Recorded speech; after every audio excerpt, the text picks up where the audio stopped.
And whose team is this? Is this your team, or is this your daddy's team? Thanks for listening to the Dad Mode Podcast, common sense parenting in a politically correct world. Here's your host, Andy Carlson.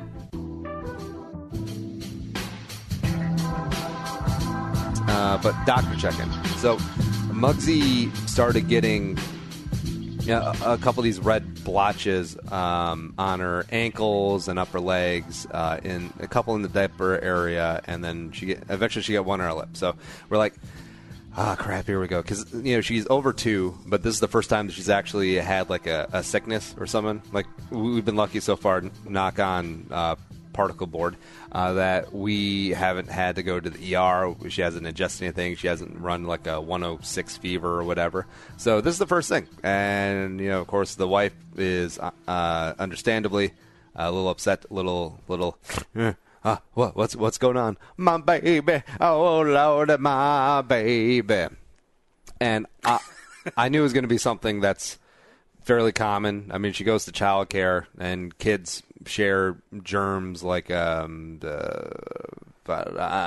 know, witty analogy here. So kids spread disease to each other. It's like basically every childcare place, every babysitting place every daycare is like the ball pit at Chuck E. Cheese. Like, I just assumed that going in. Oh, yeah, no, I completely understand. Except I think that's good. I think it's good for kids to be exposed to all those germs, because then it builds up some immunity, and that's why the whole Purell, constantly washing your hands thing is going out the window, and I'm really happy about that too. So I assumed it's going to be something like that. I was just rooting for, please don't let this be measles, even though apparently measles look completely different. I don't know these things because I vaccinate my kids. In your face, Jay Cutler. Or maybe it was like, did she have bed bugs or something? Who really knows? Except, we're pretty clean people. I don't really know how you get bed bugs. But more on her diagnosis later. All right, so I have a couple of things. So checking in at the doctor. You do the thing where all right, so first off, when you're waiting in line behind someone and they have these the partitions that said, please wait here for the next available doctor appointment person. Except it's 4 feet back from the counter, and the nurse is usually sitting, well, not nurse, but check-in appointment person, front desk lady, is usually sitting about 2 feet back, because, they got the counter, so you can have room so you can sign forms and stuff. And then there's about a foot between that and her computer, and then she's about a foot and a half back from that. So you're good 4 feet away from this lady. So the distance is important because of volume. And all those places, the check-in areas have vaulted ceilings and stuff, so sound doesn't really travel well. So she's not quite yelling, but her voice is going to be amplified, right?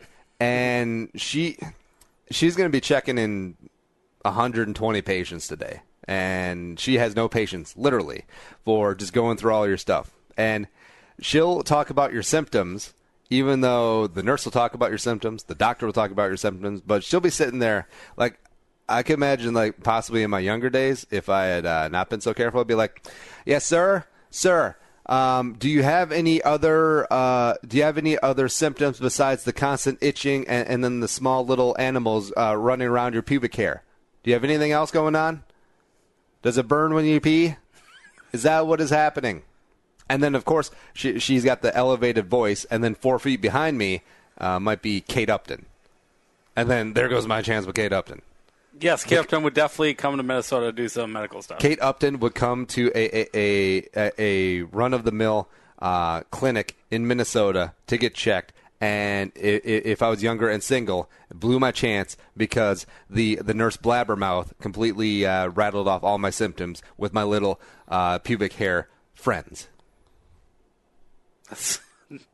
Sir, have you thought about trimming back the pubic hair? Yeah. So I'm already perturbed with that.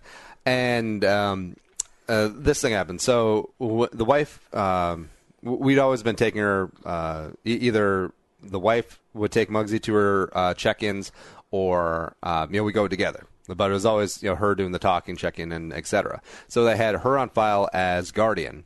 They didn't have me, so they put me in the system, and the questions kind of bug me. Like, this is a good standard of where we are in society.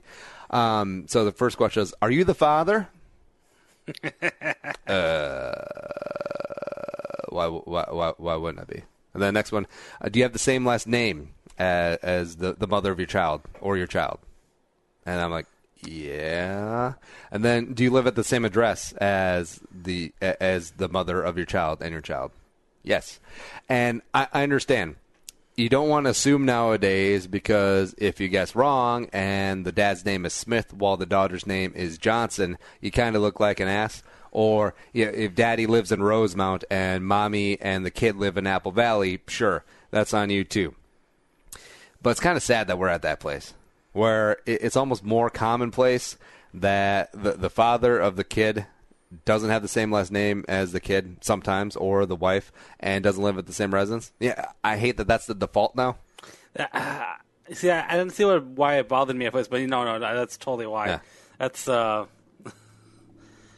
I guess those are questions to ask. I guess something I guess I never really thought of. I like to think that maybe let's worry about diagnosing the kid first, and then worry about worry all about the paperwork and whatnot later. I say. Well, the fact that there are even questions, and then the way that she was phrasing them says that that's the new normal. That's the standard now. So there was a tone. Well, no, it's like are you the father? Do you have the same last name? Yeah. Are you the father? Yeah. Or if you're watching the NFL draft or the NBA draft or anything like that, and they show the kid, Xavier Johnson, and then his mom, Sheila Smith, and it's like these kids, maybe it's just cognitive dissonance, but like these kids don't have the same last name as their mom, which speaks to the acceptance of the broken home in our society, and it just doesn't produce good humans. It really doesn't. And I know it's new age stuff is like single moms can do anything. Single dads can do anything. It helps to have two. I don't know. I kind of thought maybe it's a safety issue of like what if you were incapacitated and you had to call good old Uncle Nick, coming from work, and had to take her to the doctor or something, and like maybe they'd wonder who I am or something before calling the cops. They'll probably call the cops. I would prefer they call the cops. Thank you. Yeah.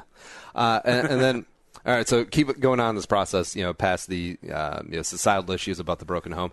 The shoes, every time you go to the doctor, they weigh you and then they measure your height.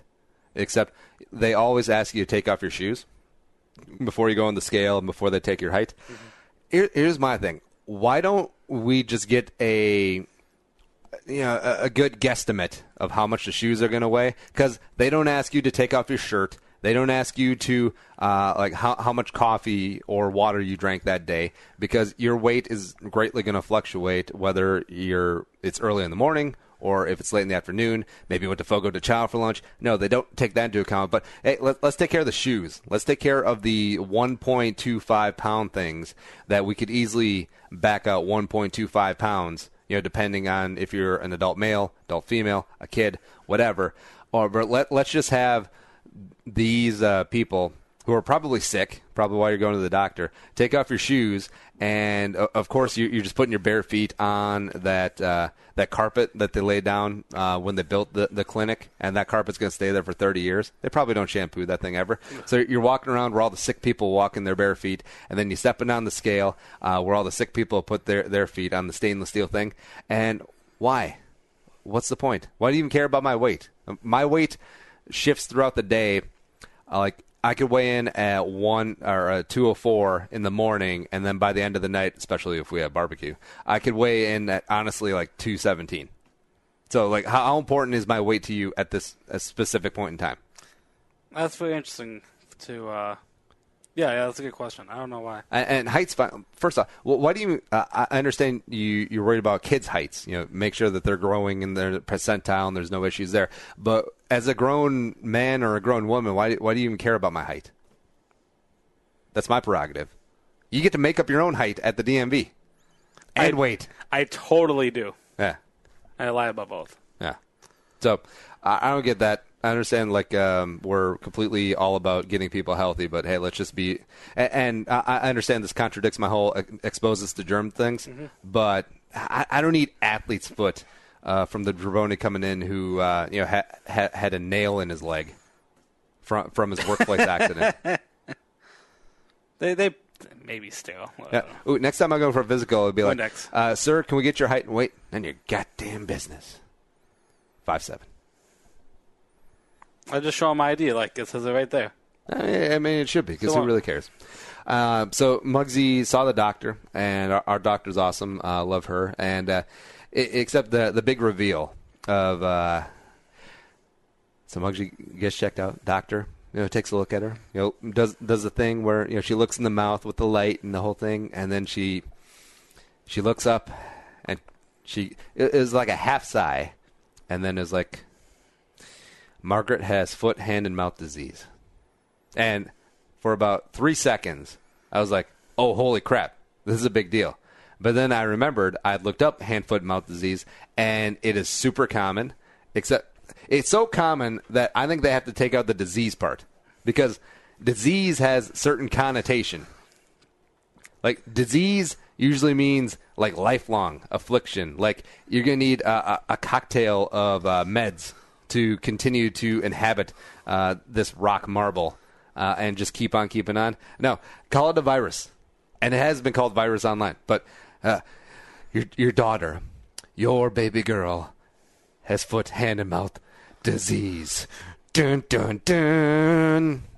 Oh, yeah, it's super common, and we've had a lot of cases of it, and it's really easy to clear up. You don't even need any prescriptions. Like, honestly, just go get some children's Tylenol and some hydrocortisone cream, and you're good.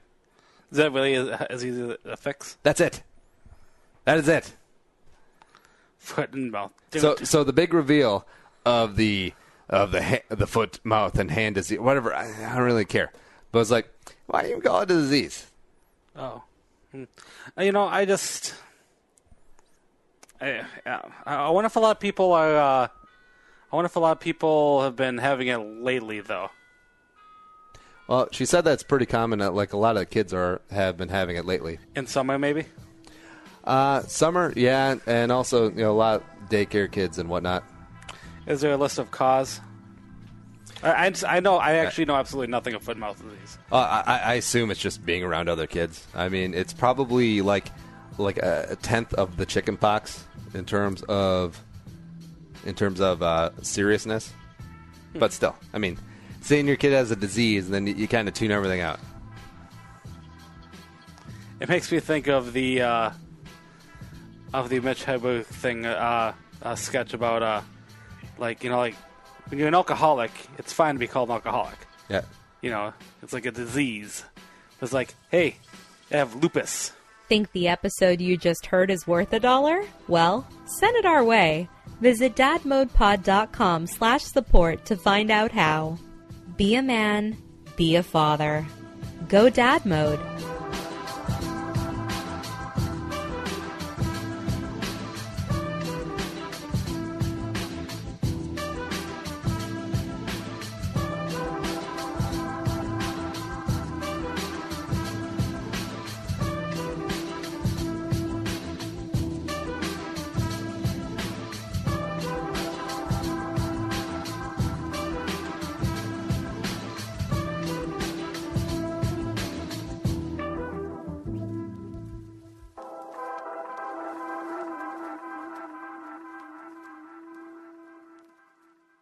The music is created and produced by Deeb. To hear more of his tracks, visit soundcloud.com/Deeb.